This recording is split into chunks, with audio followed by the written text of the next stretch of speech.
Bien, nosotros arrancamos sin medias tintas. Suéltame la cuña, por favor.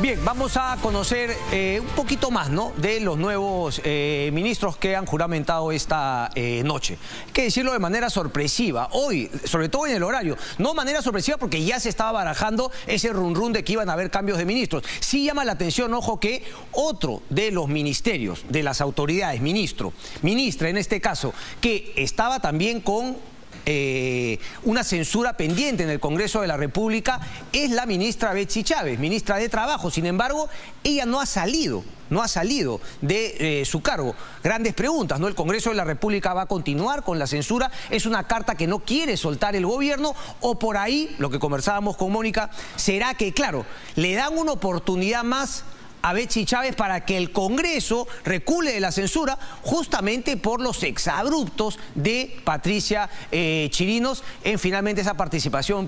Mezcló papas con camotes, no tenía por qué tocar los temas vinculados al físico de la ministra de Trabajo. Vamos a ver finalmente qué es lo que ocurre en el Congreso de la República. Repito, la congresista Patricia Chirinos podría haberle dado justamente un aire a Betsy Chávez, y por eso es que finalmente el presidente decide dejarla en su sitio y esperar a ver qué decisión toma el Congreso de la República, porque repito, de los tres que iban a ser censurados, solamente queda la ministra de Trabajo, Betsy Chávez. Muéstrame, por favor, José, ahora sí. ¿Tenemos algunas... ¿no? ¿Las imágenes las tenemos o no? Sí, muéstramelo, por favor. Dimitri Senmache, Ministerio del Interior. Ahí lo vemos juramentando. Ya estuvo en el Ministerio del Interior, llegó de la mano de Avelino Guillén. Ojo, tuitero permanente, pero no sé, un poquito incontinente a veces también, ¿no?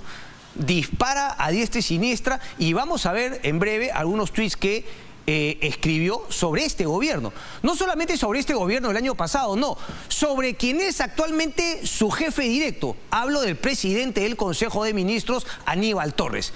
Miren lo que escribió justamente en el contexto de esa visita a Huancayo que hace Aníbal Torres, todo el gabinete, y en el cual obviamente Aníbal Torres, recordemos, habló de Hitler, ¿no?, de Adolfo Hitler.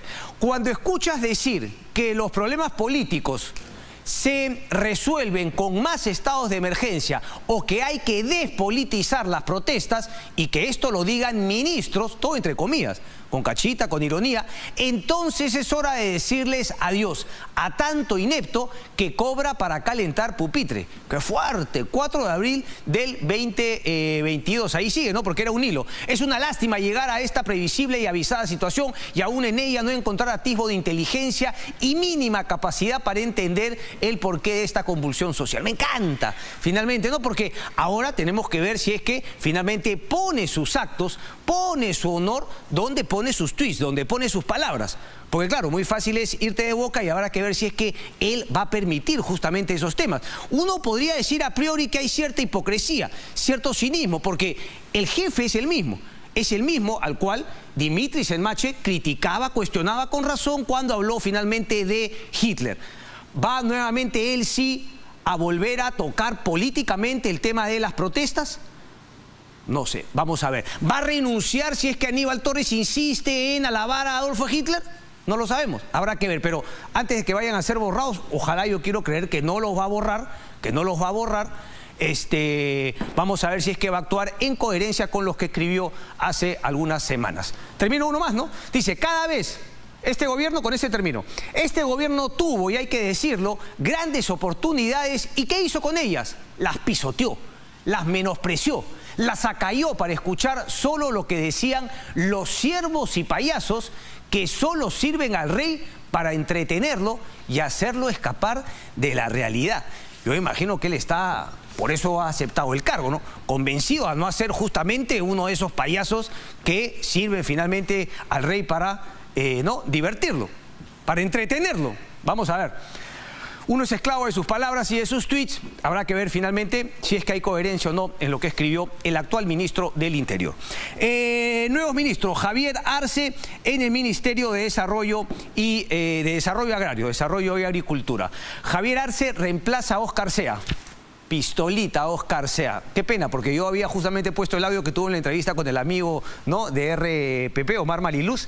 Pero bueno, ¿Por qué es importante más allá de las bestialidades que hablaba el otro día Óscar Sea? Llega Javier Arce, ojo que es Parlamento andino. Ya creo haber tenido, no sé si el ministro del Amor, pucha, que me disculpe, ¿cómo se llama? El ministro del Amor, así lo recordamos, así funciona la memoria. Dímelo, ¿tú tampoco te acuerdas? Bueno, Mariano González. Creo que también él tuvo un cargo como un ministerio cuando era parlamentario andino. Es decir, pareciese que no, finalmente, no es que si eres parlamentario andino no puedes ser ministro. Así que es como ser congresista de la República. Parece que son compatibles esos dos cargos. ¿Cuál es la importancia de Javier Arce, que desgraciadamente no parece tener los pergaminos? Lo que hablaba justamente con Mónica. Hay una inflación galopante a nivel mundial, no es solamente en el Perú, obviamente por errores acá. Vamos a hablar de eso con nuestros invitados más adelante respecto de la economía. El tema se sigue complicando aquí en nuestro país, pero lo que viene, y lo tenía The Economist en un artículo interesante esta semana, es lo que podría ser hambruna. Más allá de todos los problemas de la inflación, podría haber... si va a haber un sufrimiento, ¿no? La nota de Economist hablaba justamente que incluso en Inglaterra, en países del primer mundo, la gente empieza a apretarse un poquito los bolsillos. Ya no compra la misma cantidad que antes, o en todo caso busca productos alternativos que valgan un poco menos. El tema de la electricidad, recordemos que finalmente, obviamente, Rusia le ha cortado el gas a muchos países. El gas, bueno, ahora están en verano, pero el gas también en algunos sitios se utiliza para electricidad. Sobre todo se utiliza, ojo, para la calefacción, ¿no? En el invierno europeo. Pero esa es la situación. En el tema del hambre, aquí en nuestro país, es difícil, porque justamente hemos hablado tanto, ¿no? De la riqueza de suelos, de temperaturas, de microclimas, de distintos productos agropecuarios, que claro, aquí en nuestro país podríamos obviamente no sufrir tanto el impacto de esa hambruna que se podría dar en otras partes del mundo, siempre y cuando el gobierno tome las medidas correctas para que, sobre todo, la alimentación, digamos, en pequeños minifundios al interior del país, que es lo que da de comer a Lima, esa producción que llega desde la carretera central, del Valle del Mantaro, de otras partes. La agroexportación no tanto, eso es justamente para el resto del mundo, pero lo que come la mayoría de gente en Lima, en la costa, en el Perú, es de estos pequeños agricultores. Y si a ellos no les consigues los fertilizantes, la urea que necesitan, ahí sí vamos a sufrir mucho más de lo que deberíamos sufrir, justamente por la riqueza en cuestión de alimentos que tiene nuestro país. Y ese es el gran problema de Óscar Sea. La información que tiene el diario La República, una nota muy interesante de David Rivera el día de hoy, habla de que más allá de los amiguismos, ¿no?, que había en un momento con China por ser de izquierda, con Bolivia, Evo Morales, ¿no?, la nación, el continente plurinacional, etcétera, Óscar Sea, este gobierno no ha tomado las medidas correctas y no ha podido poner la plata para comprar esa urea que estos países estaban vendiendo. Hablo sobre todo de China y Bolivia. Hemos llegado tarde, por lo tanto, recién se ha liberado la plata, pero sobre todo Bolivia ya vendió buena parte de los fertilizantes que allá se producen. Repito, si es que no se corrige ese tema, vamos a sufrir más de lo necesario y, como siempre, los de escasos recursos, los más pobres, van a ser los que más van a sufrir, y esto obviamente va a generar un embalse, y espero que ahí el presidente Castillo y los nuevos miembros del gobierno no le echen la culpa a la Constitución del 93, sino justamente reconozcan los errores que cometieron y sobre todo se pongan a trabajar ahora. Vamos a ver qué hace Javier Arce para corregir ese tema de los fertilizantes. El otro ministro, ministra en este caso, Energía y Minas, Alessandra Herrera, lo decía Mónica, tuvo un pase rápido por el Ministerio de Energía y Minas, en ese cortísimo gabinete Valer, pero claro, es experta en tema de conflictos sociales, ha trabajado para algunas mineras y vamos a ver finalmente cómo lo hace, porque aquí nuevamente el tema, tú para atender esta crisis que se viene, sobre todo el tema de la inflación para los más pobres, necesitas plata. Vamos a hablar con nuestros invitados más adelante, Eduardo Recoba y Enrique Castellanos, economistas, cuál sería la mejor manera para que el gobierno pueda paliar finalmente la situación de esta inflación y sobre todo la necesidad de generar empleo. Un tema fundamental es que entre en plata a los bolsillos del Estado, a los bolsillos del gobierno, y eso es lo que no está pasando, en una contradicción absoluta respecto de lo alto que están los precios de los minerales y finalmente no tener las minas explotando, produciendo el mineral y vendiéndolo para poder recibir los recursos y luego darle la vuelta a esa plata y llevársela en bonos a la gente que más lo necesite.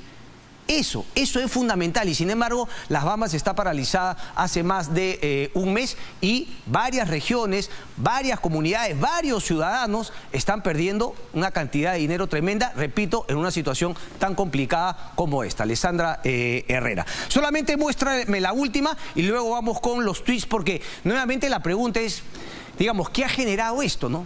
En el Ministerio de Transportes y Comunicaciones, en el Ministerio de Energía y Minas, el que acaba de hablar que era justamente un feudo de Vladimir Cerrón. Hoy hay una nota también en el diario El Comercio que habla pues de todos los amigos vinculados a Vladimir Cerrón, a Perú Libre, que estaban al interior del Ministerio de Energía y Minas. Con eso vamos ahorita. Juan Barranzuela no es nada del ministro Barranzuela, que estuvo en el Ministerio del Interior, el íntimo de Guillermo Bermejo, es el nuevo ministro de Transportes. Poco se sabe. Hay una foto ahí que parecía él tenía un camión a título personal, ¿no? Dueño como persona natural, llevando unas piedras, un tema, digamos, de una negligencia tremenda, él como transportista, pero no se sabe más de él. No es que sea un empresario de transporte. Entonces, la pregunta surge, el Ministerio de Transportes y Comunicaciones, repito, es el que más presupuesto tiene y es uno de los más corruptos. Lo hemos visto en el Club de la Construcción, lo hemos visto, uno tiene que mirar para atrás y va a encontrar que el Club de la Construcción, pues, viene desde el primer fujimorismo. Incluso desde antes, si nos tiramos para atrás, ¿no? Cómo se repartían las obras hace muchísimos años, gobierno de Belaúnde, etcétera, los carlistas, como le llamaban, que se reunían y finalmente había el reparto de obras. Pero bueno, va a haber un continuismo ahí. Va a haber finalmente lo que ha publicado también el diario El Comercio, este tema de Sabino Villaverde, Karelim López, todos los lobistas yendo al Ministerio de Transportes y Comunicaciones, los sobrinos del presidente tratando de hacer negocios ahí. Todo el mundo quiere poder en el Ministerio de Transportes porque, repito, ahí está la plata. Nos lo dirá el tiempo, seguramente en los próximos días vamos a poder tener mucho más información. Lo que queda claro es que no es un continuismo, digamos, tan abierto como lo fue el de Juan Silva a Nicolás Bustamante, que ha salido el día de hoy. Juan Barranzuela, ojo al piojo. Nuevamente la pregunta, digamos, ¿ha habido en este nuevo gabinete una disputa, una pelea con la gente de Perú Libre, con Vladimir Cerrón? Uno ve los tweets que les vamos a mostrar ahora y podría decir que finalmente se han peleado con Vladimir Cerrón y que, digamos, el presidente Castillo ha tomado una ruta distinta. Pero a estas alturas del partido yo ya no estoy para creer a priori en los tweets de Vladimir Cerrón. Repito, parecería, se los leo rápidamente. Extrema derechización del sector minero incrementará conflictos. Del anterior ministro de Energía y Minas, graduado en la Unión de República Socialista Soviética, a la actual ministra Alessandra Herrera, pasante en eventos del Departamento de Estado de los Estados Unidos. Siempre grandilocuente Vladimir Cerrón, ¿no? Pero extrema derechización, cuando no es uno de los suyos, le mezcla el mote, ya sea de caviar, de derechista, no del Departamento de Estado de los Estados Unidos. Esto muestra un malestar. La pregunta nuevamente es, ¿será cierto eso? Como diría Cristina. Guido Bellido Ugarte, Puca, presidente, es un grave error dejar de lado al pueblo que lo eligió. Ello viene generando un costo político y la población tomará en cuenta y lo tendrá presente.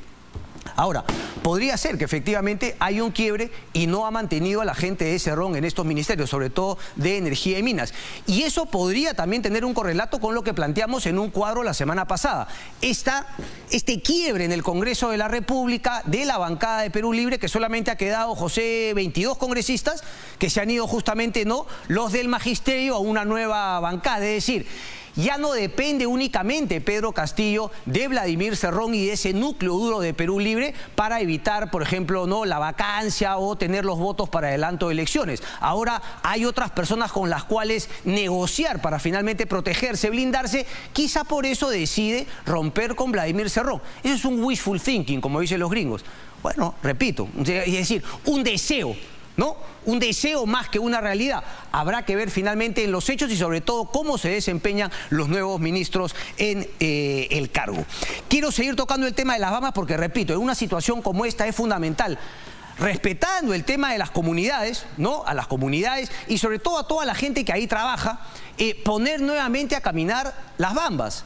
Sobre todo esto en el corredor minero del sur, hacer las cosas bien. Finalmente, ¿vas a hacer la carretera o no? ¿Vas a faltar esa pista? ¿Vas a insistir con el mineroducto? ¿Vas a ir con un tren para que pueda finalmente llevar todo el mineral al puerto, creo que es Matarani? Pero alguna medida tienes que tomar. Y lo que ha hecho Aníbal Torres no va por ahí. Miren lo que hizo Aníbal Torres en una reunión justamente para ver el tema de las Bambas. Escuchemos. Les he escuchado atentamente a todos ustedes. Ustedes saben, el Estado tiene que realizar diversas actividades. Vengo también resolviendo otro conflicto en otro lugar. Y en este momento me tengo que retirar, tengo que ir, ¿no?, a atender otros asuntos de suma urgencia para el Estado. Pero eso no quiere decir que ustedes continúen. Creo que usted puede continuar, ministro.